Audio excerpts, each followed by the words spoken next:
It's beer o'clock on Real Ale Craft Beer. I got two beers to show you initially today. We're only going to be reviewing the one because the other beer is going to be like a follow-on video that I really want you to kind of catch and watch. So we have a Imperial Stout here. It's called Ogun. And it's 9.5% ABV from Tartarus Beers. 330 milliliter bottle, black bottle cap. Again, fantastic artwork on the can, on the bottle even, not a can, on the bottle. And I'm going to say it, because I reckon it's got a resemblance there. That man has got the body of, Anthony Joshua. That's the body of Anthony Joshua. Great big shoulders, great big chest. Absolutely, definitely. I think it's fantastic. I've always wanted to look like that in my younger days. When I was a youngster, I always wanted to look like... I could never put any weight on. I was always like the flying winger in rugby. I was never the front row forward in rugby. I was always like the winger or the fullback. But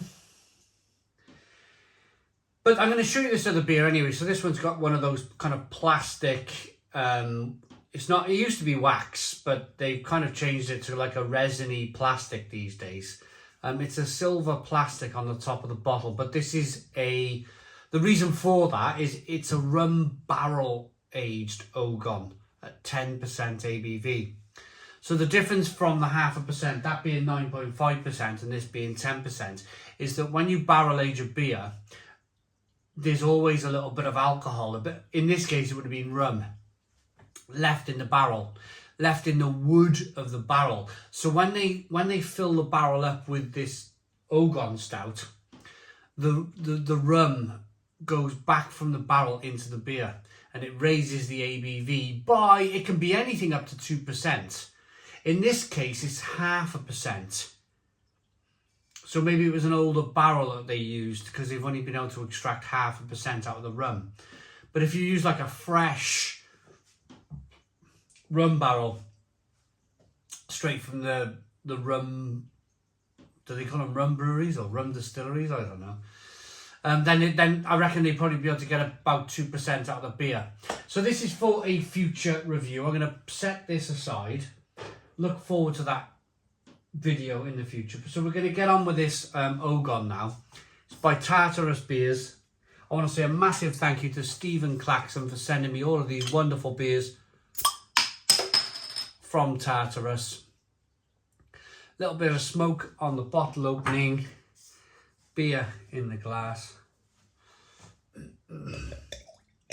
Oh, look at that. Have a listen.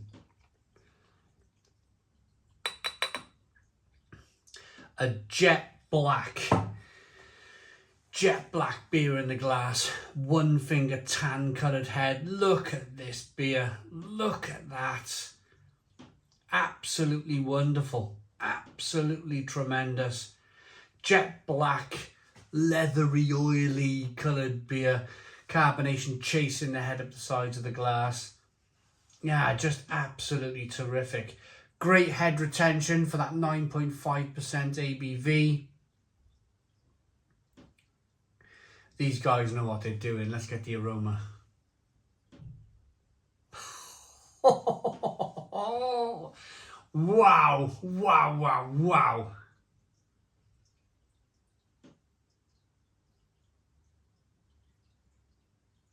Oh. Where to begin? Where do I start? Dark, rich chocolate malt, caramel, coffee, bitter dark chocolate, dark berry flavours, plum, fig, prunes. Wow.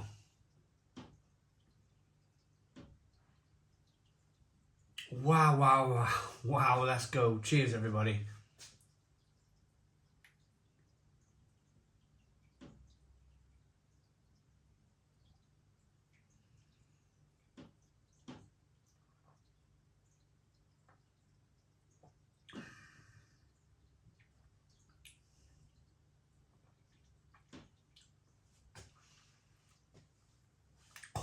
ho, ho, ho. Do you know when you ask for something in life? Like I asked for roasted malt in life. Oh, wow. Wow. Stone the crows. Stone the crows. I asked for it and I got it.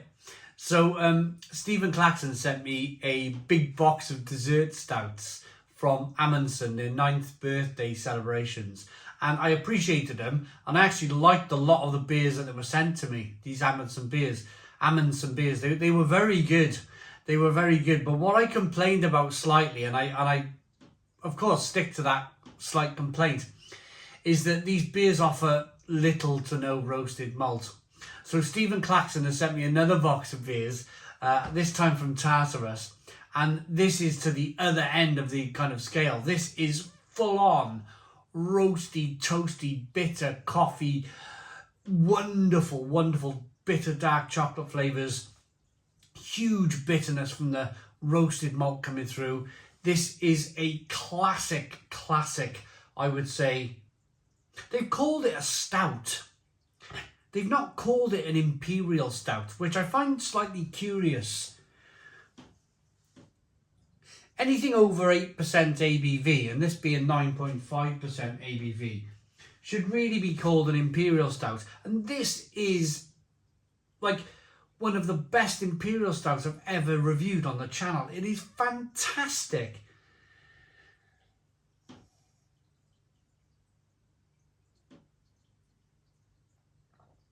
Oh, raisin, plum, prune, fig, fantastic oaty, creamy, malty, biscuitiness. And then just a big old punch, a big old right hook of fantastic roasted malt bitterness. It's like chewing on coffee beans. It's like putting like loads of dark chocolate in your mouth, you know, that kind of high cocoa level of chocolate. This is just fantastic.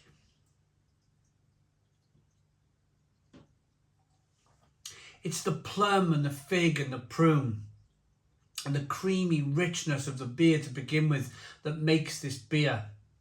And then to top it off, it's a massive left or a right hook, whatever handed you are, of huge amount of bitterness. I mean, huge. This reminds me of the first time I tried Oscar Blues 1050.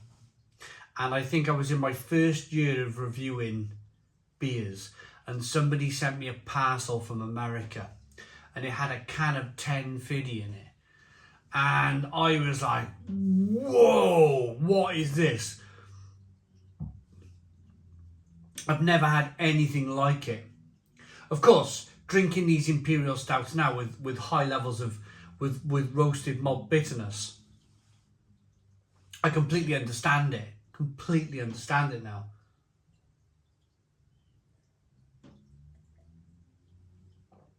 Look at the head retention. Look at the lacing. Look at the head retention. A classic stout. I'm going to tell you a quick story. Then I'll tell you what, I'll rate it first. And if you want to disappear. And then I'll tell you a story after, if the people who want to stay. I like this beer enough to give it a Stone the Crows 9 out of 10. So 9 out of 10 from Real Ale Craft Beer.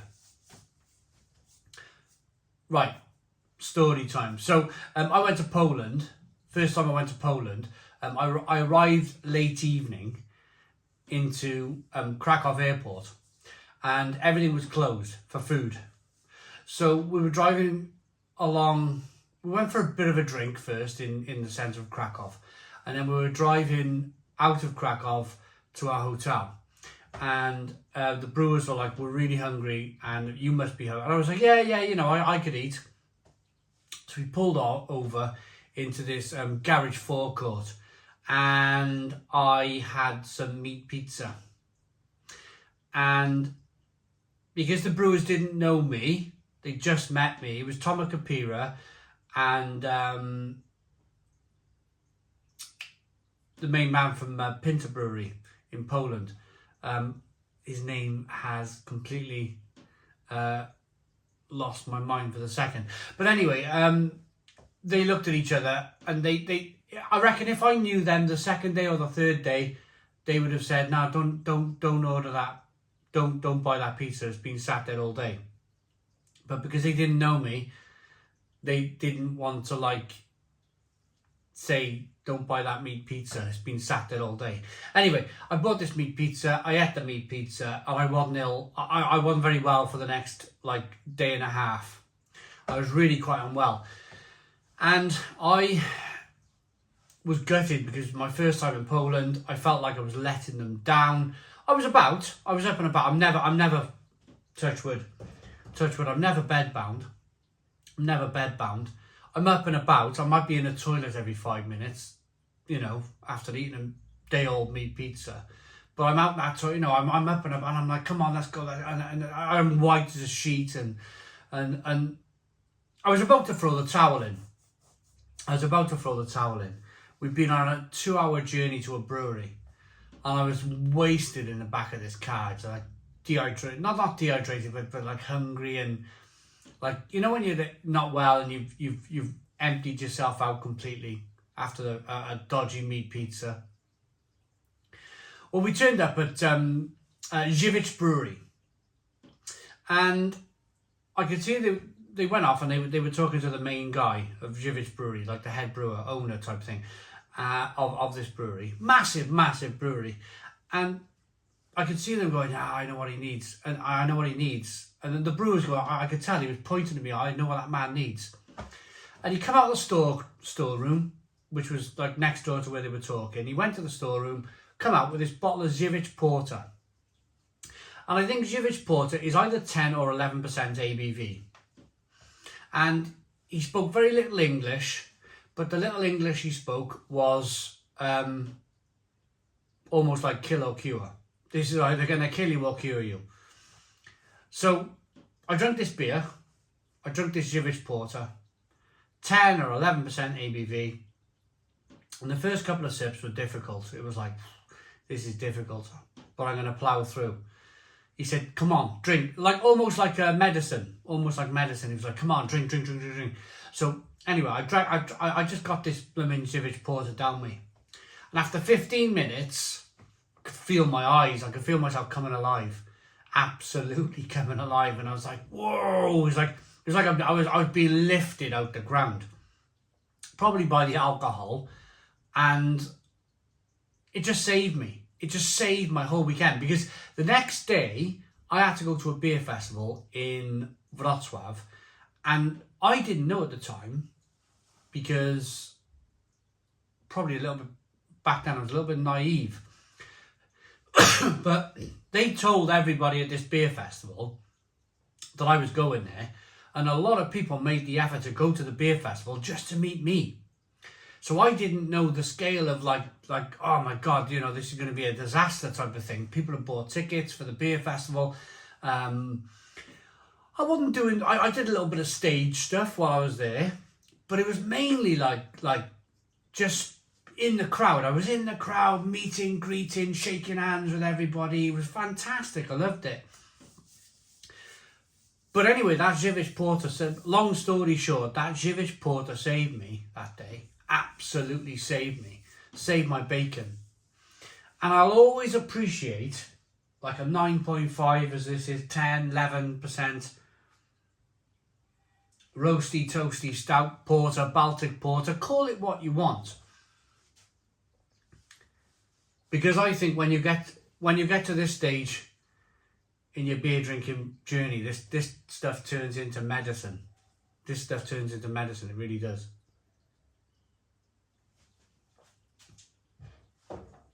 Did that make sense? I've rated the beer. Thanks for watching. I hope you liked the story. Stone the Crows. Boom. Cheers.